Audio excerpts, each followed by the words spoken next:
Así es, en estos momentos se está haciendo el evento de salutación de las Fuerzas Armadas y Guardia Nacional por parte de la presidenta Claudia Sheinbaum. Vemos en este recorrido precisamente cómo pues va acompañada tanto el secretario de Defensa Nacional como el secretario de la Marina, recién asignados, y va precisamente en este recorrido con el general Ricardo Trevilla y el almirante Raimundo Morales, haciendo no solamente el recorrido, la salutación a las Fuerzas Armadas.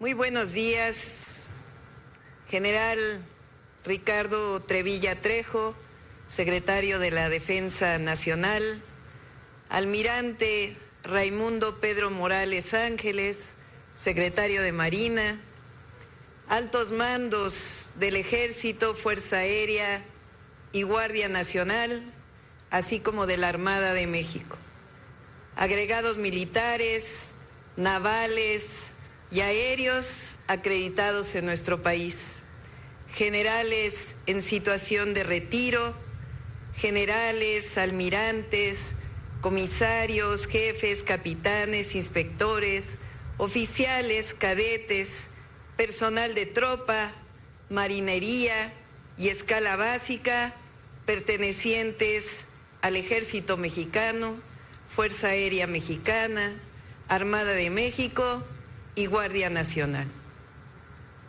Es un honor dirigirme ante ustedes, hombres y mujeres de las Fuerzas Armadas de nuestro país.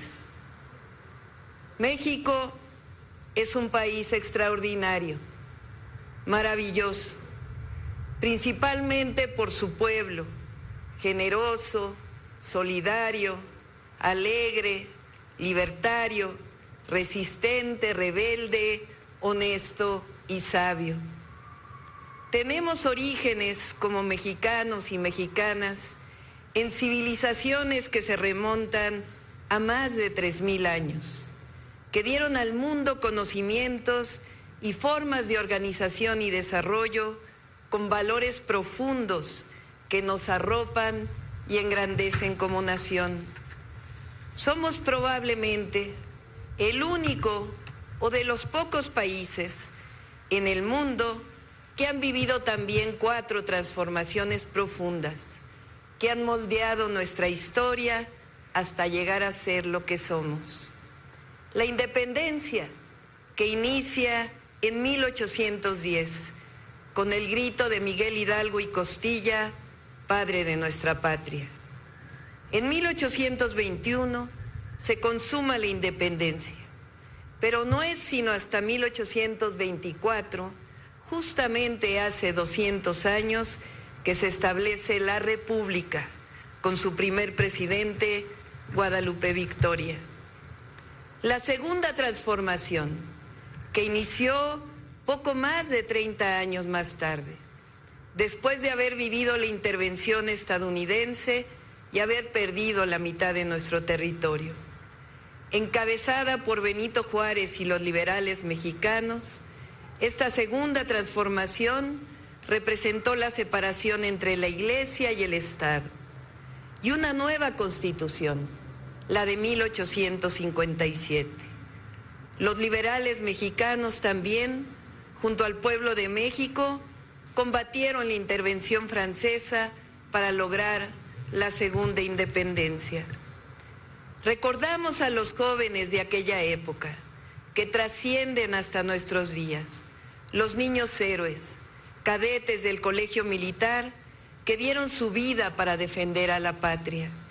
También al general Ignacio Zaragoza, en la gloriosa batalla de Puebla contra el ejército francés, que decía a los combatientes: tenemos enfrente al mejor ejército del mundo, pero nosotros somos los mejores hijos de México.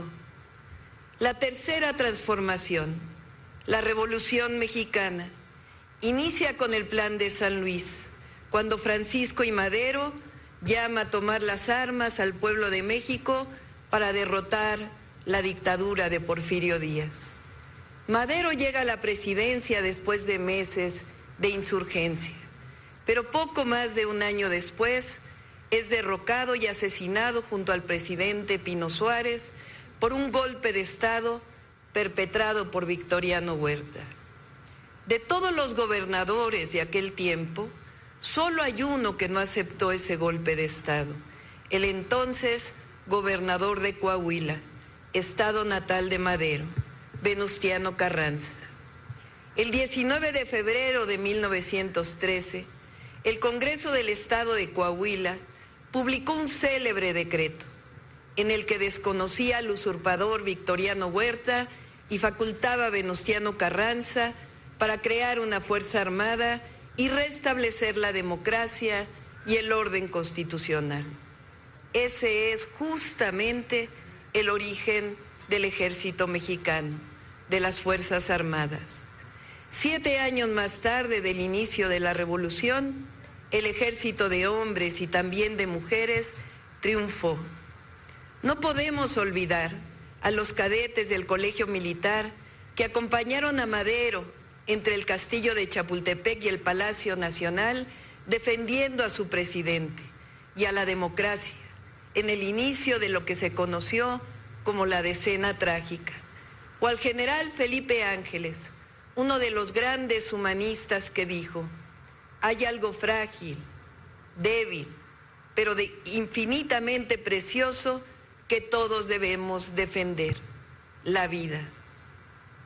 Esto significa que las Fuerzas Armadas mexicanas vienen de una revolución social, vienen de la lucha por la democracia, de la defensa del pueblo mismo por sus derechos, por la justicia social contra un golpe de Estado.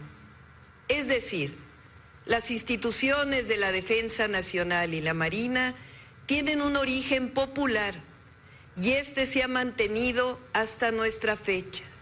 Y eso no solo es un orgullo, sino que es una fortuna para México, para nuestro país. En el 2018, el pueblo, por la vía pacífica y electoral, dispuso iniciar una nueva transformación pacífica que inició con el entonces presidente Andrés Manuel López Obrador. Con él llegaron nuevos derechos sociales y obras públicas estratégicas para el desarrollo del país, así como la Guardia Nacional, que se creó para proteger al pueblo de México y construir paz y seguridad. A esta era le llamamos la Cuarta Transformación y tiene una forma de pensamiento, el humanismo mexicano, que en esencia busca la prosperidad compartida, erradicando la corrupción y enalteciendo la grandeza cultural de México. Las Fuerzas Armadas han acompañado y nos seguirán acompañando leal y patrióticamente al pueblo de México y a la nación, desempeñando sus tareas fundamentales: defender la integridad, la independencia, la soberanía de la nación, garantizar la seguridad interior y hoy la seguridad pública, auxiliar a la población civil en casos de necesidades públicas, realizar acciones cívicas y obras sociales que tiendan al progreso del país, y en caso de desastre, prestar ayuda para el mantenimiento del orden, auxilio de las personas, sus bienes y la reconstrucción de sus zonas afectadas. En una tarea más para la Secretaría de la Defensa Nacional, hace unos días se publicó la reforma constitucional que establece a la Guardia como parte de la Secretaría de la Defensa Nacional para garantizar la seguridad pública. Para los que critican que esto es militarización, es totalmente falso. En nuestro país no hay estado de excepción, no hay violaciones a los derechos humanos.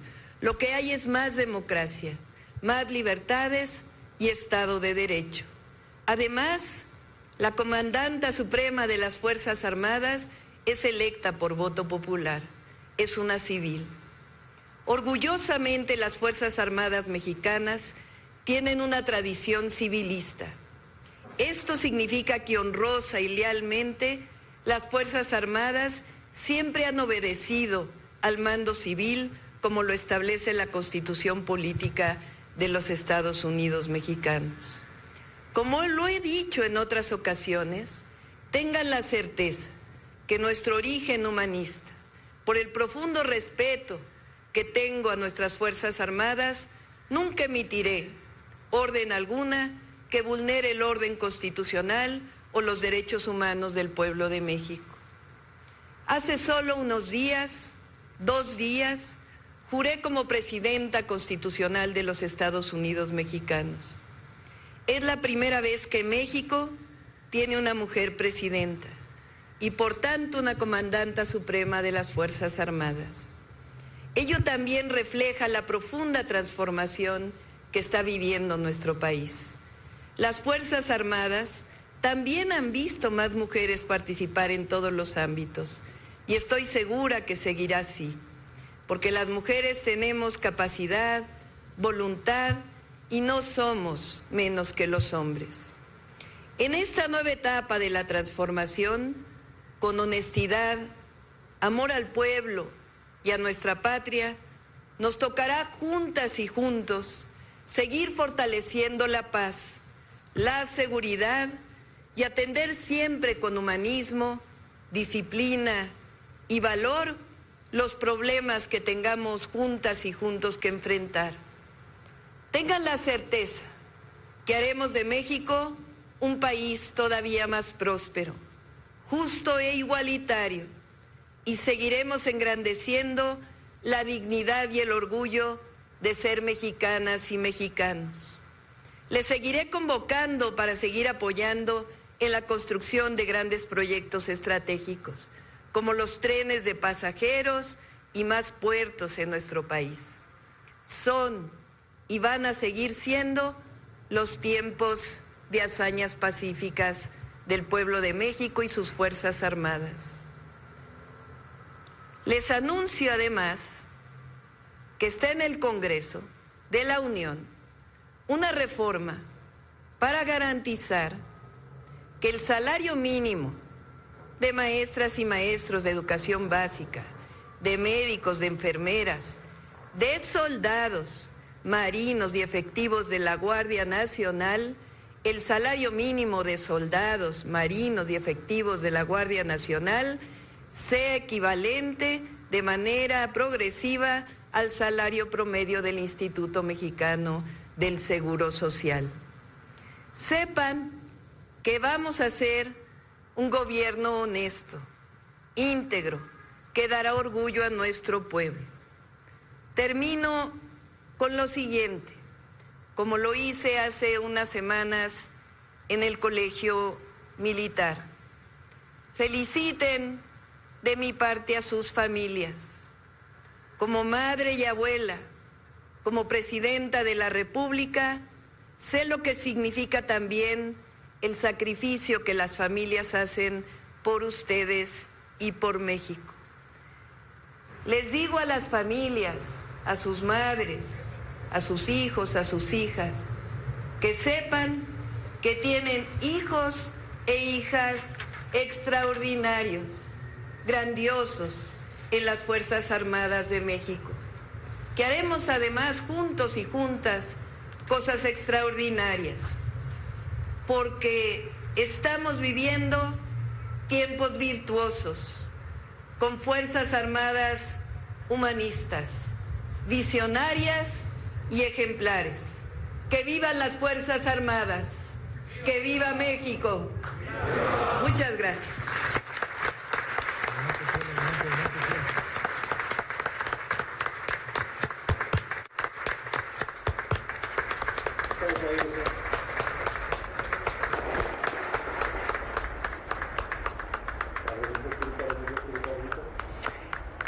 Es el discurso de Claudia Sheinbaum como comandanta suprema de las Fuerzas Armadas. Primer discurso que da después de la salutación que se hizo el día de hoy, el pase de revista a las corporaciones que se encuentran en el Campo Marte. Sigan haciendo